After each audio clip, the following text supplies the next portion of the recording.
Hey all, implicitly can't be a Batman channel here. Immediately I've got to say I don't really like young angry Batman as a premise, because it makes no fucking sense. If someone traveled the world to learn martial arts, you'd have to learn the philosophical and mental discipline that comes with it, and that process would resolve and contextualize old pains and traumas. Bruce Wayne would be a figure of enlightenment, or as Grant Morrison presented, the optimal human, a man-made god who has a plan for everything, who's so creative and cunning that he'd set up a backup personality in his own mind just in case if he's ever psychologically compromised. So, much to my surprise, instead of being with Matt Reeves' film about a young angry Batman, it actually turned me around on it.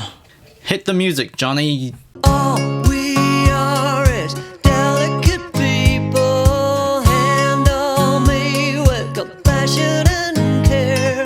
Bruce's anger and paranoia isn't just edgy indulgence, it's the filmmaking glue that makes Batman believable. Instead of introducing him as a gothic outsider living in a complementary gothic artsy-fartsy world, who we primarily see from someone else's perspective, or make Batman an abstract political symbol that Gotham's powerful or reacting to, Matt Reeves accepts the absurdism of Batman as a concept and runs with it. Batman's introduction in The Batman is him literally being laughed at, but his angry commitment to what he sees in himself is what causes others to believe. This opening is quite crucial, because this Batman's main talent isn't his supernatural ninja skills or his otherworldly romanticism, it's how his feelings are the seeds of which Gotham's beliefs are grown from. His anger becomes Gotham's anger. His usage of violence becomes Gotham's violence, and his hypocrisy becomes Gotham's hypocrisy. Or as Riddler said, "You showed me all it takes is fear and a little focused violence. You inspired me." And this brings me to B. Young Angry Batman frames the film's deeper study of hope and paranoia, because to create true improvement in Gotham, it requires Bruce to believe in hope. And unlike The Dark Knight, which took a more philosophical approach with its anarchy debate, this film starts and ends inside Bruce's mind. His psychology, his trauma. The story structure of The Batman is about Bruce becoming less of an asshole by learning to see again, quite literally in some scenes. In Act 1, he doesn't want a father because he's deeply afraid of losing the people he cares about again. He literally even says it in the film at one point. This fear of ever going through any of that again, of losing somebody I care about. Which is why he pushes everyone away, but he's unconsciously seeking for one, in Alfred, in Falcone even. Because he's a boy without a father, someone that feels incomplete, which is why he's always identifying with the little boy throughout the film. That kid is him. He's constantly still re-experiencing his trauma, and that's one of its most significant symptoms. Trauma, no matter how much time has passed, will always feel fresh, like it just happened in the present. It's a pain so contradictory to who you are that you feel both incomplete and frozen in time. And yes, this is the bit where I reference the mnemonic imagination, children. First time in 2022. You could say we're going back to formula. Trauma is a difficult condition to understand because it involves both an inability to forget with an uncontrollable past, making terrifying intrusions into the present, and an inability to assimilate the past within a broader duration across time because what cannot be realized as such acts, as it were, in utter scorn of the victim's present and future needs. This utter scorn is quite precisely why Batman is f***ing angry all the time, and as Robert Pattinson said, his Batman sees every criminal as the one who shot his parents. Therefore in Act 2, we see the mistakes of his rage. His chase leads to nothing, because he was too fucking pissed off to use Google Translate, and is too blinded to even consider himself as a candidate for the Rat with Wings title. By the way, I absolutely adore how in this scene, Gordon is the bad cop and Batman's the calm one. That's both hysterical and awesome at the same time. Furthermore, Batman is also supposed to be kind of a fraud in this film. As a Wayne, he's carrying a guilty legacy hidden by the sins of his father. As Batman, he both inspired and is not too different from Riddler. When the film opens is through a voyeuristic perspective, as Edward spies on the mayor before bashing his brains out. A perspective which then mirrors how Bruce watches Selina. They see the world symmetrically, as an outsider with an almost sexual obsession with what they see. Batman is also constantly trying to hide his unconscious satisfaction for Nashton's victims, because they're all corrupt people of power. You make it sound like he had it coming. They're also both orphans. However, Edward is envious of Bruce Wayne, who grew up rich, while his orphanage didn't even get the promised funding from Thomas Wayne. Batman and Riddler are both figures of trauma, men who are acting out of rage because they can't stop re-experiencing the past. So the justice they seek is more about spreading that wound, a violent act of confusion.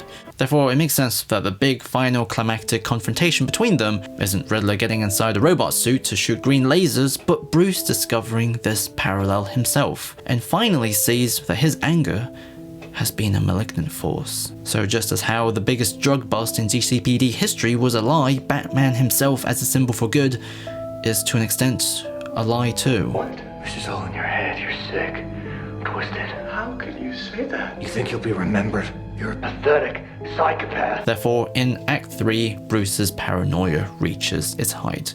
He genuinely believes Edward knows he's Batman. But he actually doesn't. He just included the Waynes in his list of powerful hypocrites. As a result, Bruce feels deep shame for seeing the consequences of his rage in the form of Riddler, and furthermore, his blindness causes Alfred to be lost. Almost. However, it's through his experiences with Selina that he finds love. Love in a hot chick, because according to Robert Pattinson, his Batman is a total virgin. Has this particular Bruce Wayne ever known the touch of a woman? I think he had a cat he really liked, and that's why he likes it. What?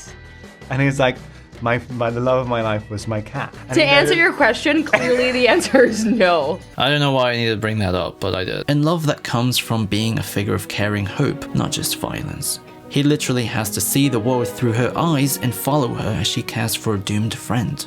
Thus, his attention is drawn away from his own wounds but towards the wounds of others. And it's from their shared journey that leads to the fall of Falcone, or Falcone. It's so confusing. It's not through fists or a car chase, but from Batman paying attention to the ordinary people. Those who he usually ignore on his mission of vengeance. Therefore, Bruce learns another way to help Gotham, not just in making the guilty feel afraid, but in giving the innocent hope. And it's within this new sense of purpose he builds a new identity. He isn't a son without a father, but becomes a father figure of sorts for Gotham. The most productive way to live with trauma is to treat it as an opportunity, to treat the death of the old self as the birth of a new one. Someone who can take the pain and incorporate it as a new pair of eyes to view the world and the self. If every wound is a story, then so is every bond. And it's in sharing the story of our lives, we find new ways to author it.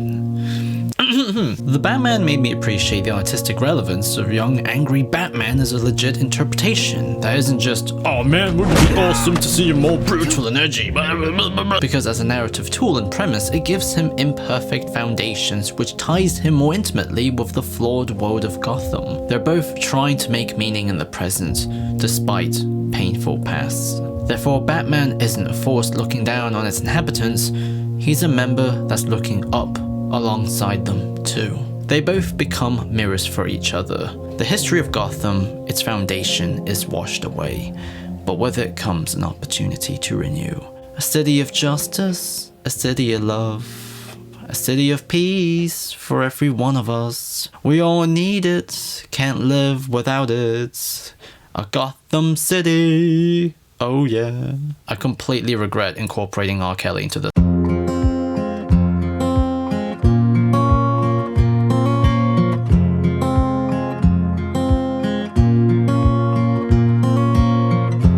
Wish that I could be a little clever. Find the words to tell you how I'm feeling. Come along, let's take this walk together. We're together. Tell me I'm not dreaming. Wait for me, just take a look around you. Can't you see I'm happy that I found you? Through the rain, through the storm, and through the fire. Baby, please, my darling, won't you wait for me?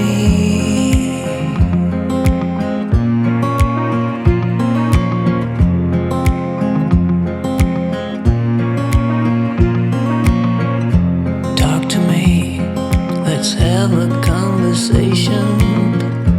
Find the words to tell me how you're feeling. All I'm is have a little patience, little patience. I don't wanna be dreaming. Wait for me, just take a look around you. Can't you see I'm happy that I found you? Through the rain, through the storm, and through the fire. Baby, please, my darling, won't you wait for me?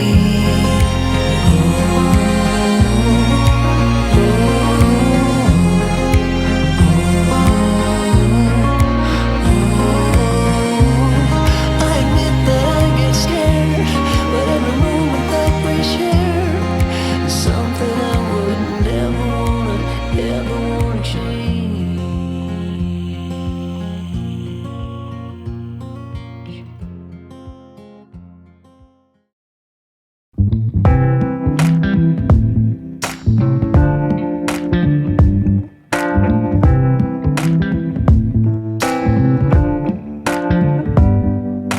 Show me your soul.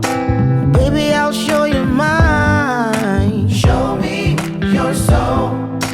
Honey, it's way past time. How expensive do I have to be? Need I spell it out before you get it, baby? So yes, that was the Batman video. I cut this down from a much longer one where I compared it in relation to Batman Begins and Batman 89, but then I didn't really like how it was really all over the place, because I was talking about Burton's auteur style and then themes of hope in the 2022 film, and then Batman's original Detective Comics appearance. Also, those films spawned a bigger discussion with how Batman changed throughout the Burton Schumacher era. So instead of doing one massive messy video that does too much and makes no sense and has no focus, I decided to cut out the entire Batman 2022 portion and just sort of made it into this, and treated it more like an art project where I'm just speaking very, very dramatically loads while orchestral music plays. Anyways, I hope you liked it, and special thanks to my patrons. I've got a stupid amount of videos coming soon.